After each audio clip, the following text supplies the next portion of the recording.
World taken की ending रिक और AB के बीच फाइनल कन्फ्रंटेशन के इर्द गिर्द घूमती है। कहानी की शुरुआत जुड़वा बहनें एबी और लिली से होती है, जो हॉलोवेल के एक हाई स्कूल में पढ़ती थीं, जहां रिक इनका इंग्लिश टीचर था। लिली का बॉयफ्रेंड वेस था, जो ड्रग्स में इन्वॉल्व था, और एबी को रिक पर क्रश था। एक दिन लिली और एबी का झगड़ा हो जाता है। एबी बोलती है कि वेस लिली को बिगाड़ रहा है और लिली गुस्से में एबी के रिक वाले क्रश पर ताना मार देती है। इस झगड़े के बाद दोनों अलग हो जाती हैं और सुलह करने से पहले ही रिक लिली को किडनैप कर लेता है। रिक लिली को जंगल में अपने कॉटेज के बेसमेंट में 5 साल तक बंद करके रखता है। किस्मत से लिली भाग निकलती है और अपनी फैमिली से मिल जाती है। तब पुलिस और फैमिली को पता चलता है कि लिली ने कितना अब्यूज सहा है। रिक अरेस्ट हो जाता है। सबसे क्रूअल बात यह होती है कि लिली रिक के बच्चे की मां बन जाती है। रिक उस बेबी को अपने घर ले जाता है और अपनी वाइफ जोई को मजबूर करता है कि वो उस बच्ची को पाले, जबकि लिली को ये झूठ बोलता है कि बेबी पैदा होते ही मारा गया। जब एबी को ये सच पता चलता है तो जोई से मिलती है और उसे सच बोलने के लिए कन्विंस करती है, क्योंकि रिक की बेल जोई के स्टेटमेंट पर डिपेंड करती है। कोर्ट में जोई सच बोल देती है, जिससे रिक को उम्र कैद हो जाती है, लेकिन रिक गार्ड को चकमा देकर भाग निकलता है। इसके बाद एबी, लिली और उसकी मां ईव को एक सेफ हाउस में रखा जाता है, जहां डिटेक्टिव्स टॉमी और रेचल उनकी प्रोटेक्शन करते हैं। अब सवाल ये है, क्या पुलिस रिक को रोक पाती है या नहीं? चलिए देखते हैं। एबी ने अपनी आंखों से देखा कि लिली ने रिक की वजह से कितना कुछ झेला। रिक सिर्फ उसे पाना चाहता था और इसी ऑब्सेशन के चक्कर में लिली की पूरी जिंदगी ऑलमोस्ट बर्बाद हो गई। बेसमेंट में फाइनल कन्फ्रंटेशन के वक्त रिक खुद बोलता है कि अगर वो लिली की जगह एबी को किडनैप कर पाता तो उसका सिक प्रोजेक्ट बिल्कुल परफेक्ट होता। लेकिन ये बात सुनने से काफी पहले ही एबी के दिल दिमाग में ये गिल्ट और दर्द भरा हुआ था कि रिक की वजह से लिली की जिंदगी नर्क बन गई। जब लिली रिक के बेसमेंट में बंद थी, एबी के दिमाग में हर रोज बुरे बुरे ख्याल आते थे, और जब उसने लिली को इतने तकलीफ में देखा तो वो बर्दाश्त के बाहर था। हाँ, एबी खुश थी कि लिली जिंदा बच गई और दोबारा अपनी जिंदगी शुरू कर सकती है, लेकिन जब रिक कोर्ट से भाग जाता है तो एबी का गुस्सा कंट्रोल से बाहर हो जाता है। पुलिस रिक को पकड़ नहीं पाती और इसी फ्रस्ट्रेशन में सीरीज के आखिर में एबी खुद रिक के कॉटेज जाती है। वहाँ दोनों के बीच एक टेंस फाइट होती है और आखिर में एबी रिक को खत्म कर देती है।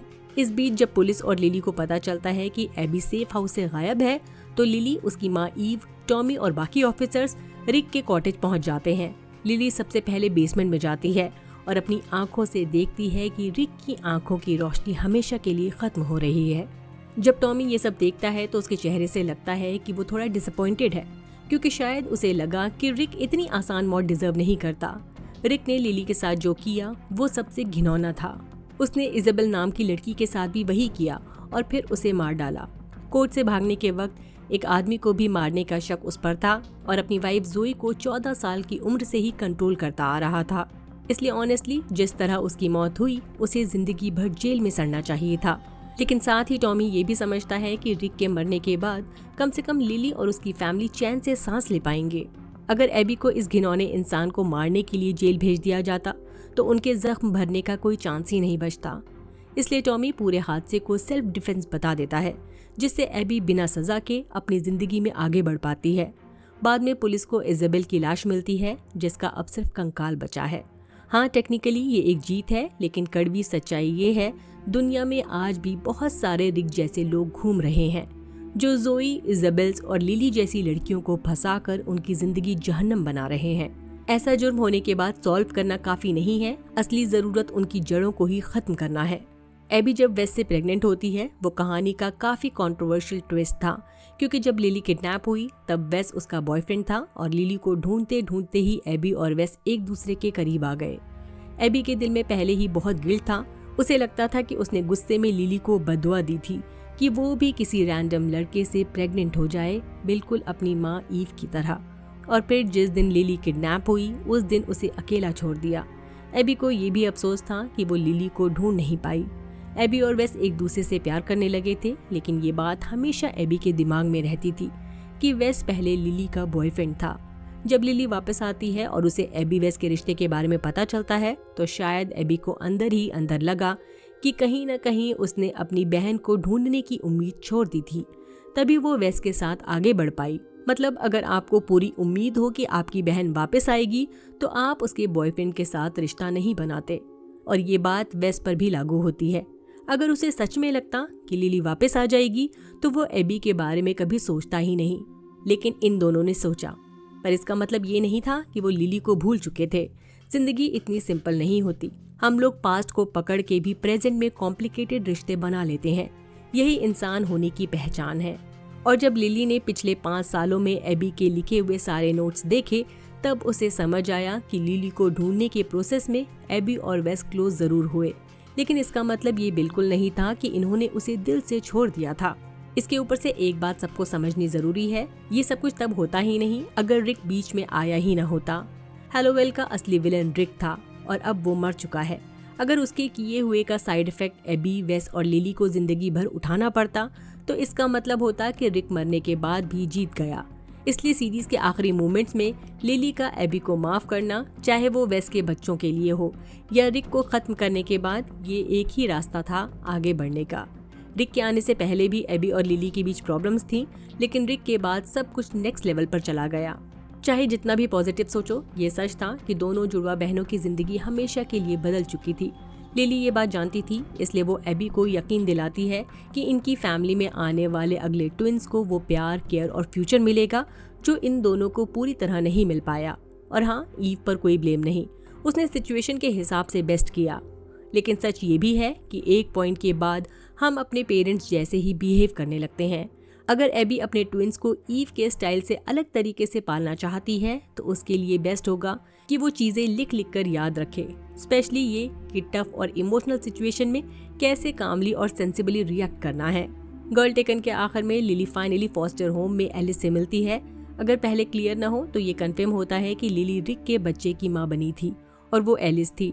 जोई का मिसकैरेज हो चुका था और उसने अपने एग्स भी फ्रीज नहीं करवाए थे, लेकिन रिक को एक परफेक्ट फैमिली चाहिए थी, इसीलिए वो एलिस को घर ले आता है, ये झूठ बोलकर कि कोई स्टूडेंट उस बच्ची को छोड़कर चली गई जिसके साथ उसका अफेयर था, और जोई पर प्रेशर डालता है कि वो एलिस की माँ बने।